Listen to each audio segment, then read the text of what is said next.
Hello everyone, I'm Dr. Chandni. I practice in Elantis Healthcare. This is my patient Ankush. Today we are going to do hair transplant. So you can see that we have marked our hairline here, and here we are going to put the desired hair that he's wanting. Here you can see that we are giving the frontal anesthesia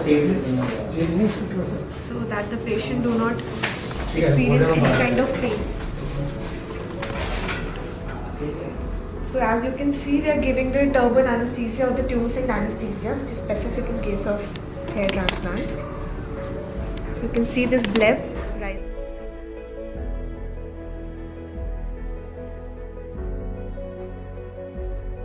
Slits in which we are going to transplant the hair.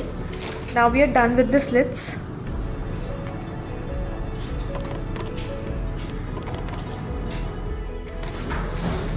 Now we are anesthetizing the donor site.